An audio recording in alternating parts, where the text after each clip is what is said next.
Have you ever wondered how much peace you're losing just by talking too much? Every word you say shapes how others see you, but more importantly, it shapes how you see yourself. And in a world that rewards overexposure, where people share every detail of their lives for likes, attention, or validation, there's a quiet rebellion in keeping things to yourself. Not everything needs to be explained. Not every emotion needs to be announced. Not every goal needs to be declared. You are allowed to grow in silence, to suffer without turning it into a performance, to transform without narrating every step of the process. Because the more you talk, the more you dilute your power. And the more you chase external validation, the further you drift from your center. This episode is a wake-up call, a return to your inner stillness, a reminder that your words and your silence both carry energy. One can build your peace, the other can slowly tear it apart. So if you're tired of being misunderstood, if you're exhausted from oversharing, over-explaining, and over-justifying, maybe it's time to take a step back, not to disconnect from the world, but to reconnect with yourself. Let's dive into 15 Stoic lessons that will teach you when to speak, when to stay silent, and how to reclaim your power, one unspoken truth at a time. 1. Keep some things to yourself. There is a quiet strength in not needing to be fully known by everyone. In an age where oversharing is normalized, where we're encouraged to post, publish, and narrate every step of our journey, choosing privacy feels almost rebellious. But it's a rebellion worth embracing, because not everything you feel needs to be said. Not everything you live through needs to be shared. Some parts of your life are sacred, some wounds are still healing, and some truths gain power only when protected. The Stoics understood this. They believed in measured speech, not because they feared connection, but because they valued control. Epictetus said, "Silence is safer than speech," not because silence hides who you are, but because it honors who you are becoming. When you keep certain things to yourself, your struggles, your plans, your inner work, you create space to heal, to reflect, and to grow without interference. Think about how easily peace is disturbed when too many people know too much. The moment you open your heart to someone who isn't ready to hold it with care, you risk turning vulnerability into exposure. And once it's out there, you can't take it back. You can't control how it's used, misunderstood, or judged. But when you hold your experience close, not in fear, but in wisdom, you reclaim your power. You create a boundary between your inner life and the outer noise. Privacy isn't secrecy, it's discernment. It's the conscious choice to reveal only what strengthens connection and protects your peace. Because the more people know about you, the more they feel entitled to opinions. And opinions, when you're still figuring yourself out, can become chains. You don't owe your story to everyone. You don't need to be constantly understood, validated, or applauded. Sometimes the most powerful transformation happens in silence, when no one's watching and you're not performing. Just you, facing yourself honestly. So here's the challenge. Next time something painful or exciting happens, resist the urge to immediately share it. Sit with it. Ask yourself, does sharing this serve my growth, or is it just a reflex? You'll find that in the stillness, your thoughts become clearer, your emotions settle, and your strength grows. Because when you keep some things to yourself, you're not closing the world out.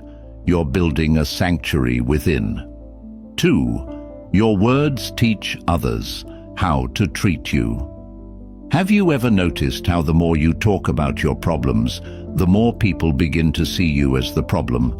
It's a hard truth, but an important one. The way you speak about your life, your struggles, your emotions, shapes not only how others perceive you, but how they treat you. Your words become a mirror. If all you reflect is pain, frustration, and self-doubt, people will start relating to you through that lens, even if you are so much more than what you're going through. The Stoics were masters of emotional discipline, not repression, but restraint. Seneca wrote, "Speech reveals the state of the soul." And if your speech constantly revolves around hardship, it's not just others who internalize that story. You do too.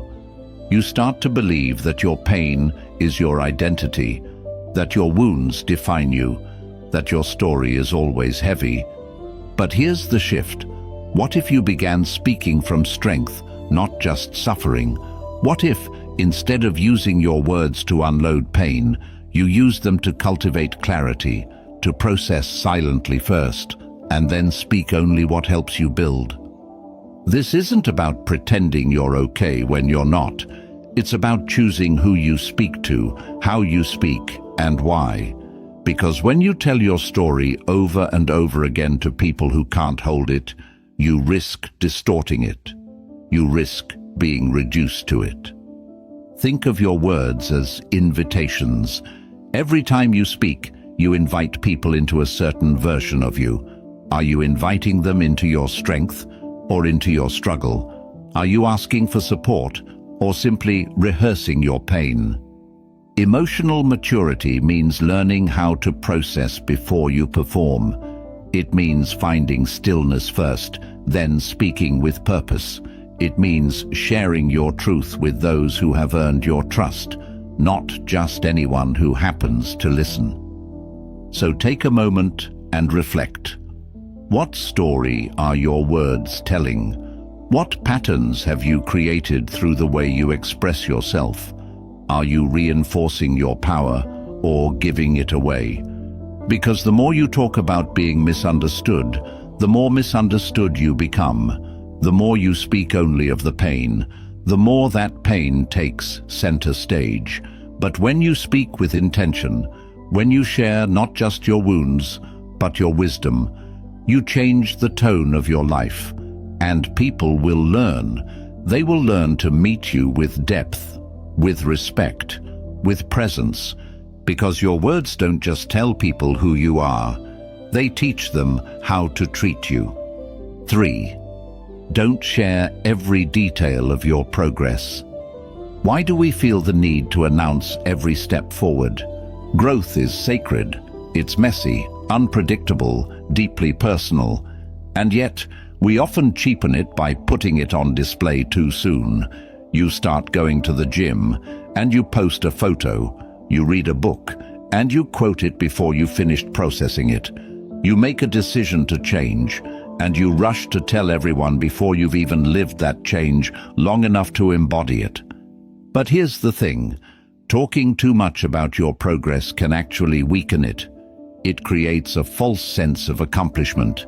It tricks the mind into believing the job is done, when in reality, it's only just begun. And the more people you invite into your growth, the more noise you'll have to sift through, opinions, doubts, distractions, all pulling you away from your center.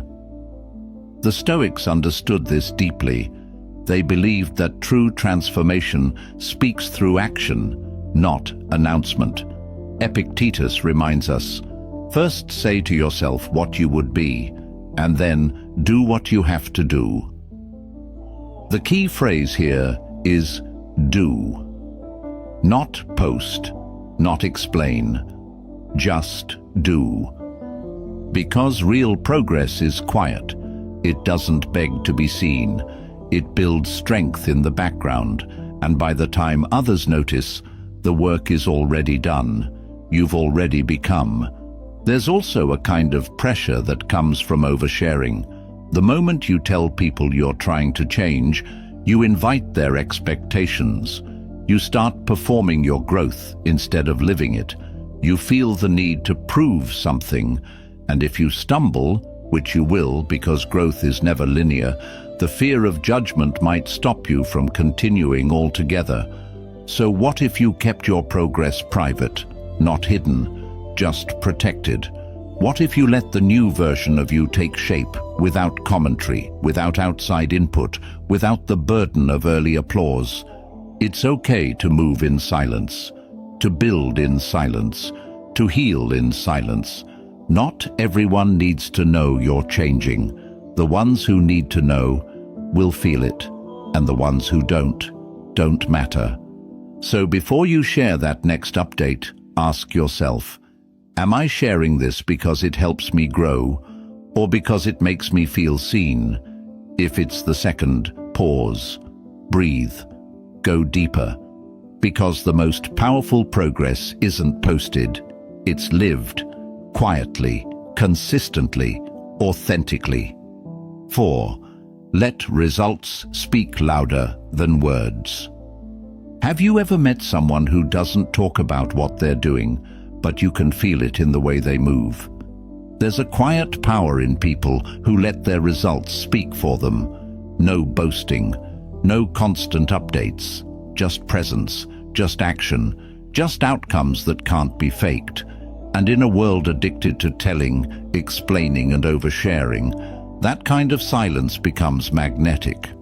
The Stoics believed that truth didn't need decoration, that what is real reveals itself eventually, and no amount of talk can substitute the weight of action. Seneca wrote, "What you do should speak so loudly that you don't need to say a word." The idea isn't to stay hidden forever, but to let your life become the message, not your mouth. Because here's the truth. When you talk too much about what you're doing, you often use your words to replace the discipline you haven't fully built yet.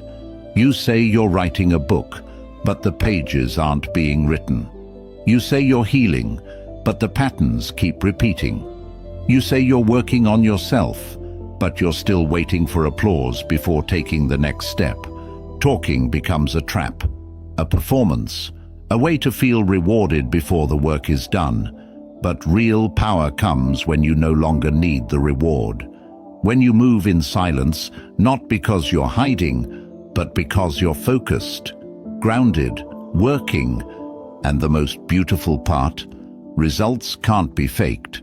You can say anything you want, but the reality of your life will always reflect your consistency, your effort, and your truth. No caption can override your habits. No post can disguise your energy. Sooner or later, the results speak, and they speak clearly. This isn't about being cold or mysterious. It's about being honest. Do you want to be seen for what you say, or respected for what you do? So take the energy you've been putting into explaining yourself and redirect it into building, creating, becoming. Every moment you spend defending your path is a moment you're not walking it. You don't have to prove anything to anyone. Let your growth speak. Let your peace speak. Let your evolution do the talking. And when people notice, and they will, you won't have to say a word. 5. Start changing the story. You tell yourself, what if the loudest voice sabotaging your peace was your own? We often talk about how other people hurt us, how they doubt us, dismiss us, or disrespect us. But rarely do we look inward and ask, how do I speak to myself when no one's listening? Because the story you tell yourself when you're alone becomes the reality you live in. And if that story is filled with regret, shame, or self-doubt, then no external praise will ever be enough to set you free. The Stoics believed that perception is everything. Marcus Aurelius wrote, "The soul becomes dyed with the color of its thoughts." What you tell yourself over and over again becomes you. If you say you're broken, you live small. If you say you're not enough, you play it safe. If you say the past defines you, you never move beyond it. But here's the truth. Your story is not fixed. It's not carved in stone. It's a script, and you are both the author and the narrator. You can revise it, rewrite it, change its direction. Not by pretending the past didn't happen, but by choosing how you carry it. Let go of phrases like, "I always mess things up," or "nothing ever works for me." These aren't facts. They're scars disguised as beliefs. And the more you repeat them, the deeper they sink into your identity. It's time to challenge them. Gently, consistently. Not with empty affirmations, but with new evidence. Small wins, better choices, fresh perspectives. It starts with awareness. Catch the story as it rises. When you hear yourself saying, "I can't," pause and ask, "Is that true or just familiar?" When you think, "People always leave me," ask, "Am I seeing reality or repeating a fear?" These questions are the first cracks in the old narrative, and through those cracks, light gets in. Because once you change the way you speak to yourself, everything shifts. You stop chasing validation. You stop expecting others to repair wounds they didn't create. You stop living in the past and start writing a future worth believing in.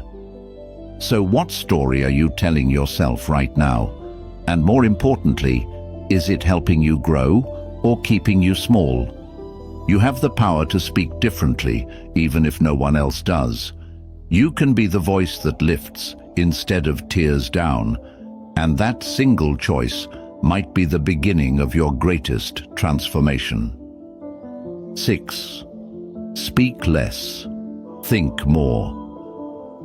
Have you ever said something you didn't truly mean, just because you didn't take a breath before responding? Words are powerful. They can build connection or destroy it, heal wounds or deepen them, create peace or set fire to it. And yet, most of us speak from impulse, not intention. We rush to fill silence, defend ourselves, prove a point, or avoid discomfort. But every time you speak without thinking, you give away a piece of your control, and the cost is often higher than you realize. The Stoics practiced restraint not because they feared expression, but because they respected it. They believed that real wisdom isn't shown in how much you say, but in how clearly and when you choose to say it. Epictetus taught, "We have 2 ears and 1 mouth so that we can listen twice as much as we speak." And there's profound power in that ratio. Speaking less doesn't mean becoming passive. It means becoming deliberate.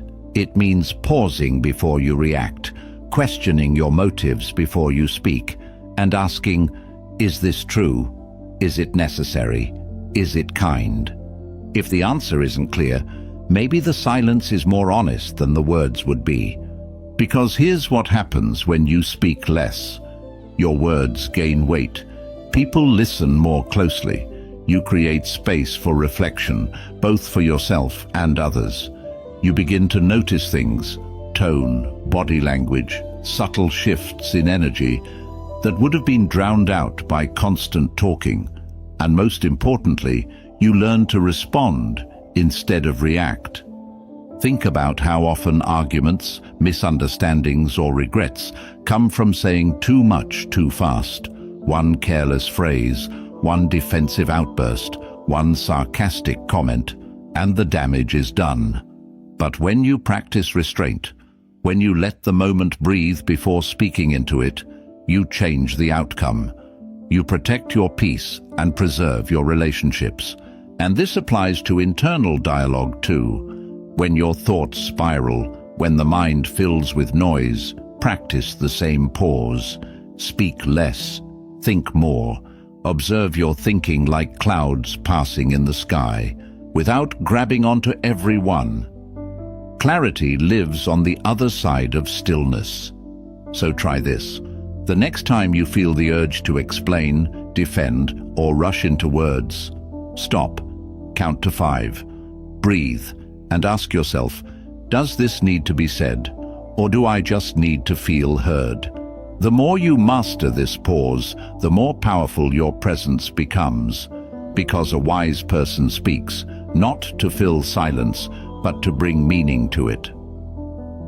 7. Use silence to stay calm and centered. Have you ever noticed how silence can feel louder than words?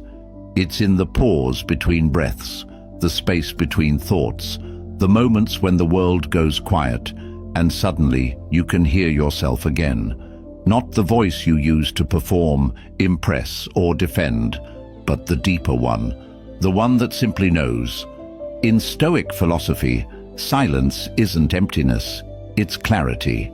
It's the space where wisdom grows, where emotions are observed, not acted upon, where the ego quiets down and the soul steps forward.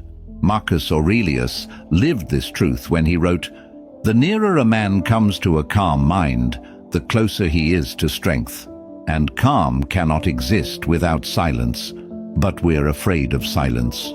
We try to fill it with noise, conversations, music, distractions. We fear what might rise in its absence, discomfort, anxiety, old pain. So we run from it, not realizing that silence isn't the enemy. It's the mirror. It shows us what's really there, beneath the surface. Using silence to stay centered isn't about avoiding life. It's about stepping out of reactivity. When you choose silence in a moment of tension, you create space for clarity. When you choose silence in the middle of chaos, you create space for stability. You're no longer pulled into every emotional wave. You become the ocean beneath them.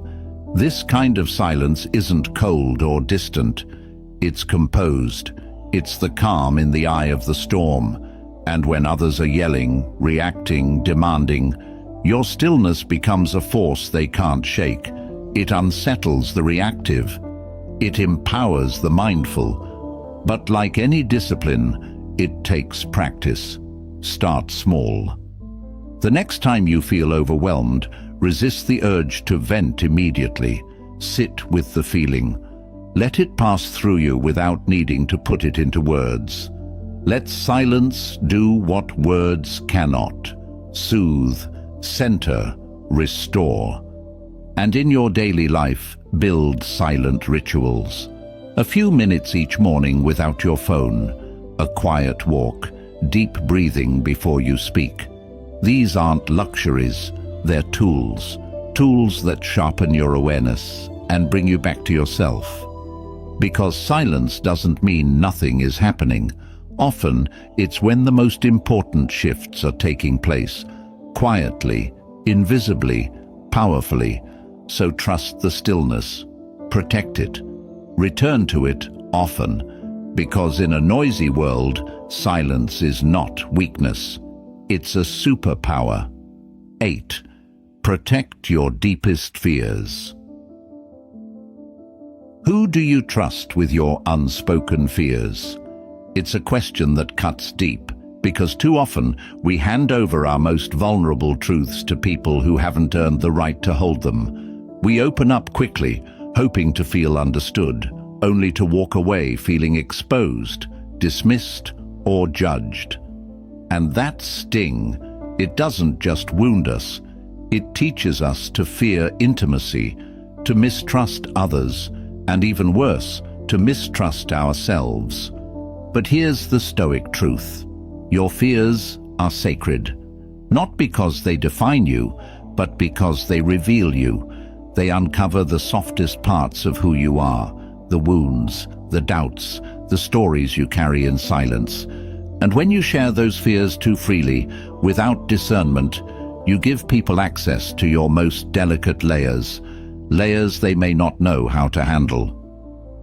Seneca wrote, "No man was ever wise by chance," and wisdom includes knowing the weight of your words, especially the ones spoken in vulnerability.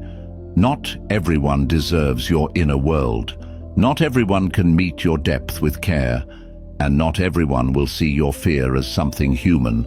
Some will see it as weakness, some will use it to control, and some will simply not understand and unintentionally break what you've worked hard to protect. This doesn't mean close yourself off. It means be selective. Share with those who have earned your trust over time. not just those who seem safe in the moment. Build your inner circle slowly and keep your most tender truths in the hands of those who show you they can hold them with respect, not reaction. And perhaps even more importantly, learn to sit with your own fears first, before rushing to share them. When you process in solitude, you give yourself space to understand the root of what you're feeling. You begin to realize that not all fears need fixing. Some just need presence.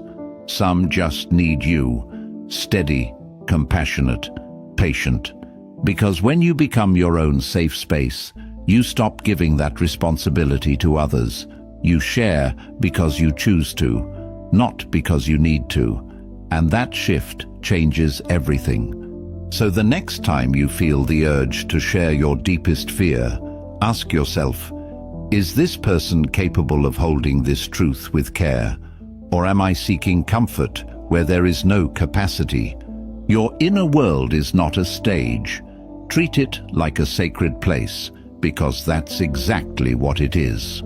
9. Talking too much about your goals can kill your drive. Have you ever felt proud just from saying what you're going to do before actually doing it? It's more common than you think. You set a goal to change, to build, to become, and your first instinct is to announce it. You tell your friends, your followers, your family, and for a moment, it feels good. You feel accomplished, seen, supported.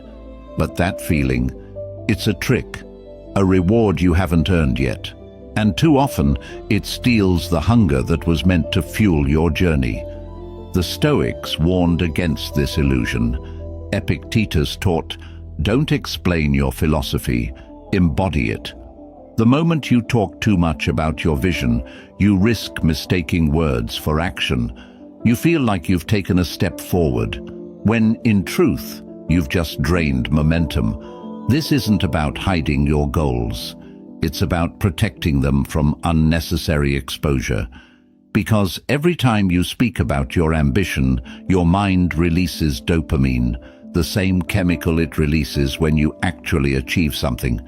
It feels like progress, but it's not.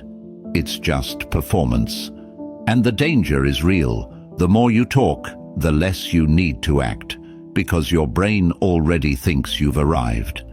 Think about the people you admire most, the ones who move quietly, who don't explain, who just show up again and again, building what matters in the dark, until the results become undeniable. Their power comes from restraint, from knowing that real growth is internal first, visible second. So the next time you set a goal, try something different. Keep it to yourself. Let the early phase be sacred, a private contract between you and your future self. No applause, no validation, just discipline. Let your energy go into execution, not explanation. Let your efforts speak before your voice does, and trust that the results will say more than any announcement ever could. Because there's a strength in restraint, in choosing not to perform. Not because you doubt yourself, but because you're already on the path. And that path doesn't need an audience, it needs action. 10. Be a good listener, not just a talker. When was the last time you listened, truly listened, without waiting to reply? Most conversations today aren't really conversations. They're overlapping monologues.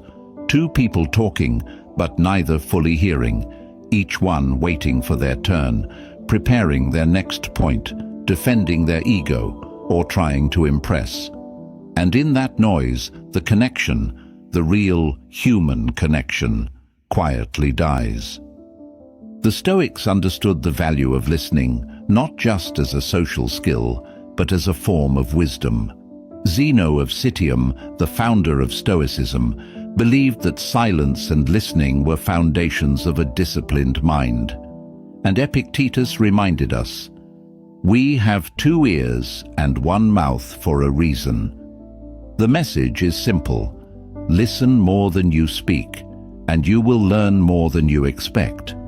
Listening isn't passive, it's an act of presence. It's a moment where you lay down your need to be right, to be seen, or to be heard, and instead you offer space. Space for someone else to unfold, to feel understood, to be met with attention instead of interruption. And here's the paradox. The less you speak, the more others reveal. In your stillness, people feel safe. They open up. They speak truths they didn't even know they were holding. And you begin to understand more about people, about life, and even about yourself, simply by receiving rather than reacting. But being a good listener doesn't just serve others, it disciplines your own mind. It forces you to slow down, to hold back impulsive reactions, to resist the urge to correct, fix, or control the narrative. In that pause, something powerful happens. Your emotional intelligence sharpens, your perspective widens, your patience grows. Listening teaches humility. It reminds you that your voice doesn't always need to lead, that your wisdom doesn't lose value in silence, that sometimes the most intelligent response is no response at all. So in your next conversation, try this. Stop preparing your answer while the other person is speaking. Look at them, feel what they're really saying. Let their words land, not on your ego, but on your awareness. Because the world doesn't need more talkers. It needs people who know how to witness, how to hold space, how to hear between the lines. And when you become one of them, something beautiful unfolds. You speak less, you understand more. And when you finally do speak, your words carry weight. 11. Think before you speak.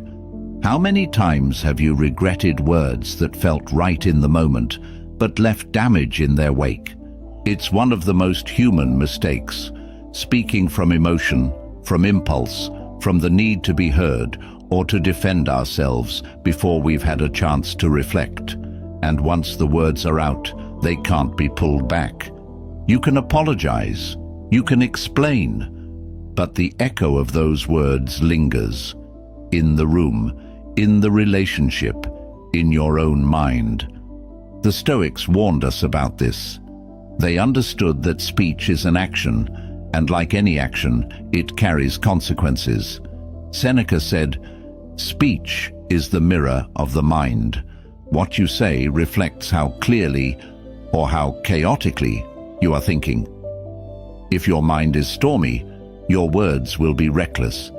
But if your mind is calm, your words will reflect that steadiness." Thinking before you speak doesn't mean overthinking. It means pausing. It means recognizing that your words are not just sounds, they're tools. They can build trust, restore peace, set boundaries, or shatter all three. And in high-stress moments, that pause can make the difference between creating connection and creating damage. But here's what makes it hard. When emotions are high, logic feels far away. Anger wants to speak, pride wants to defend, fear wants to explain. But none of those voices are grounded. None of them serve your higher self. That's why the Stoics practiced self-control in conversation, not to appear stoic in the modern sense, cold or detached, but to preserve their peace and protect the integrity of their relationships. So how do you think before you speak? You breathe, you buy yourself time, you feel the urge to react, and then you don't. You wait, even just a few seconds. You ask yourself, what am I trying to accomplish with this response? Is this coming from my values or my wounds? This kind of mindfulness turns speech into a craft. You become deliberate, measured. You realize you don't need to say everything that comes to mind. You don't need to correct every mistake, argue every point, or defend every emotion. Your silence isn't submission, it's strength. Your restraint isn't weakness, it's wisdom. And over time, people begin to notice. They feel safer around you. They listen more carefully. And when you speak, they take your words seriously. Because you've shown that you don't speak lightly, that your voice carries intention, not impulse.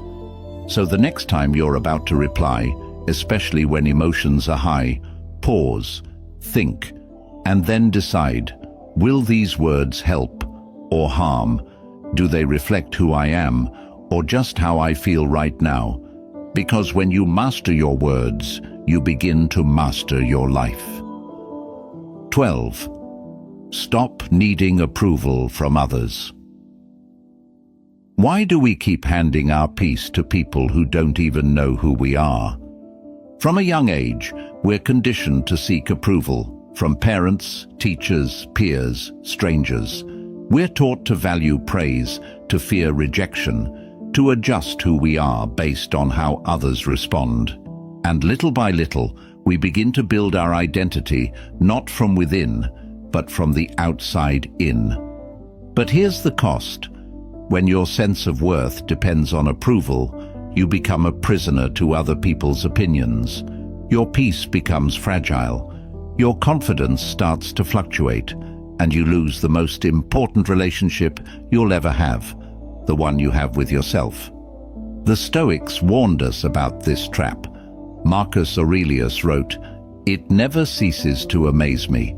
We all love ourselves more than other people, but care more about their opinion than our own." That paradox is the root of so much inner conflict. We long to feel free, but we keep asking others for permission. And the truth is, no amount of external approval will ever satisfy an internal void. Even when people praise you, it's temporary. The high fades. You start needing the next compliment, the next like, the next nod of validation. It becomes an addiction, subtle but exhausting. So how do you stop needing approval? You begin by noticing the craving, that moment when you hesitate to post something because you're afraid it won't be liked, when you silence your opinion to avoid judgment, when you say yes just to be accepted. These are the moments where your power leaks, where you trade your truth for comfort. The Stoic solution isn't to stop caring entirely. It's to care correctly. It's to place your highest value not on what others think, but on how aligned your actions are with your principles. It's to measure your self-worth not by applause, but by integrity. Because here's the liberating truth. You don't need to be understood to be worthy. You don't need to be liked to be enough. The people who truly see you, who matter, will not require you to shrink, to shift, or to perform. They will honor your presence as you are. So ask yourself, whose voice matters most in my life, and why have I placed their opinion above my own inner knowing? Then begin the shift, gently, consistently, back to your own center. Speak because you have something real to say, not because you want to be approved. Act because it feels right, not because you want to impress.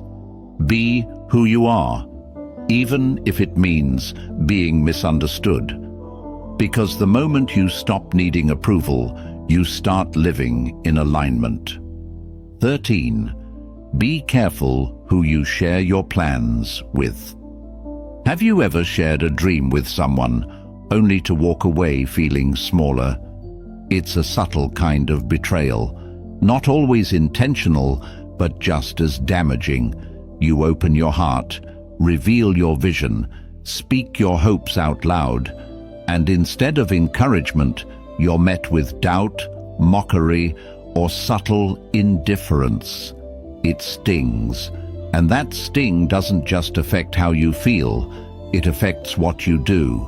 Suddenly, you question the idea, you hesitate, you stall, not because it wasn't worth pursuing, but because you gave it to someone who couldn't see what you saw. The Stoics were deeply aware of how easily external influence can disrupt internal clarity. Epictetus warned, "If you want to improve, be content to be thought foolish and stupid. Not everyone will understand your plans. Not everyone is supposed to. But if you're not careful about who you share them with, you may lose the courage to act before you even begin." Dreams are delicate in their early stages. Before they take form, they live in the imagination, a place easily shaken by criticism. And when you speak them too soon, to the wrong people, you expose that fragile energy to forces that can distort, discourage, or even destroy it. So the wisdom is simple. Protect your plans like seeds. Don't dig them up too early to show the world. Let them take root in silence.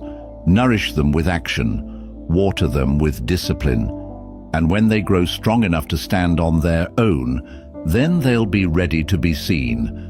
This isn't about secrecy, it's about discernment.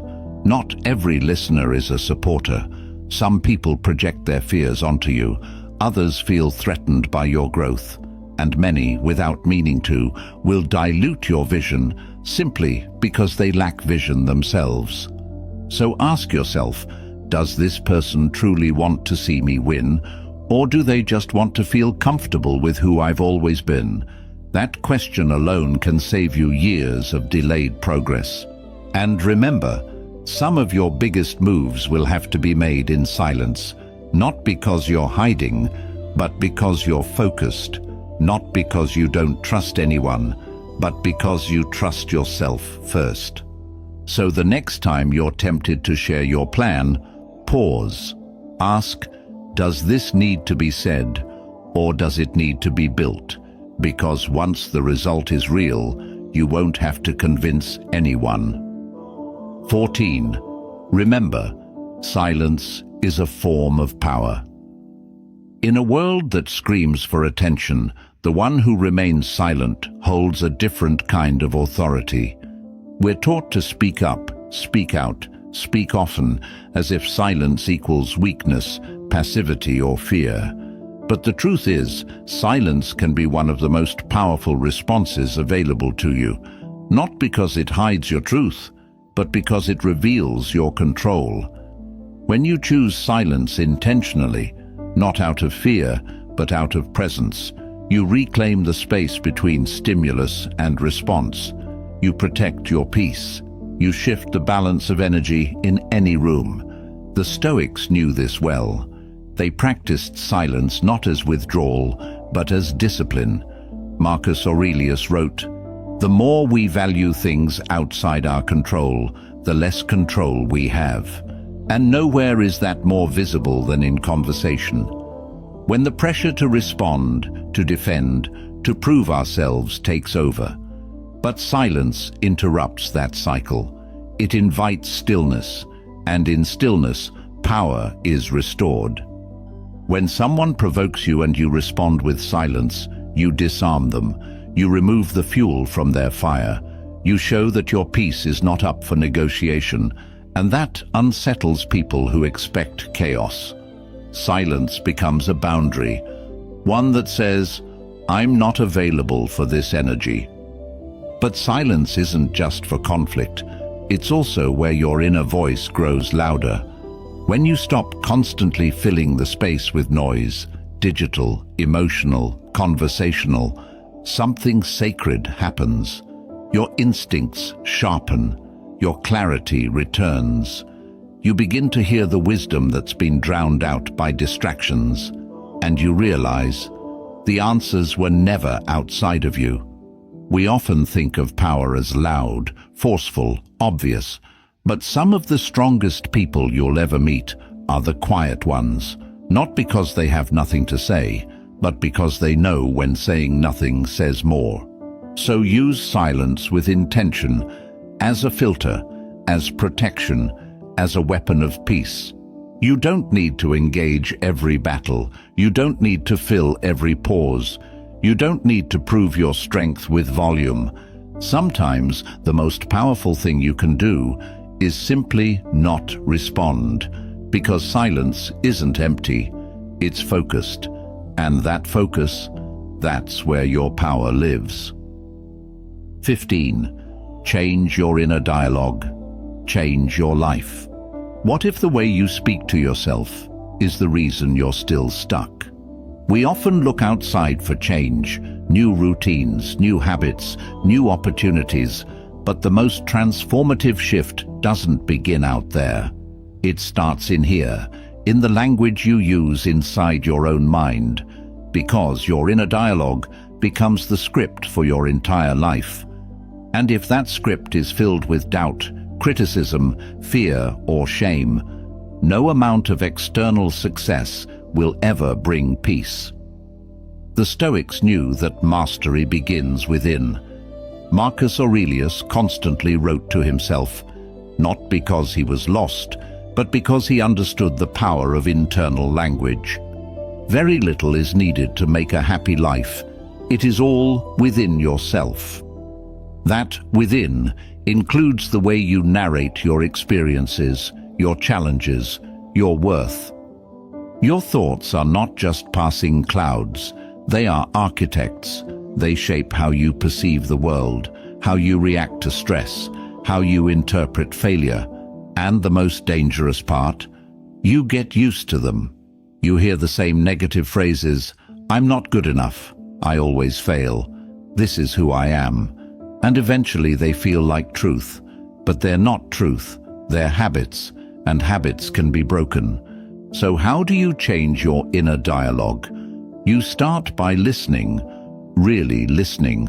Notice the words you use when you make a mistake. Are you cruel to yourself? Dismissive? Do you say things to yourself that you'd never say to someone you love? That's your signal. That's where the work begins. From there, you shift, not with fake positivity or empty affirmations, but with honesty, with strength. Replace "I'm a failure" with "I'm learning." Replace "I can't do this" with "I haven't figured it out yet." Replace "I always mess things up" with "I'm working on doing better." These are not lies, they're bridges. Bridges between who you were and who you're becoming. And here's what's powerful. The more you practice this new voice, the more natural it becomes. Over time, your mind stops being a battlefield and becomes a refuge.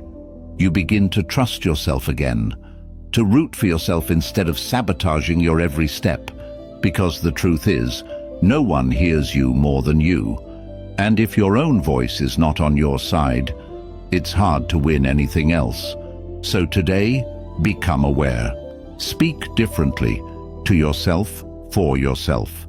Because once you change the way you talk to yourself, you'll start changing what you believe is possible. And that is the beginning of everything.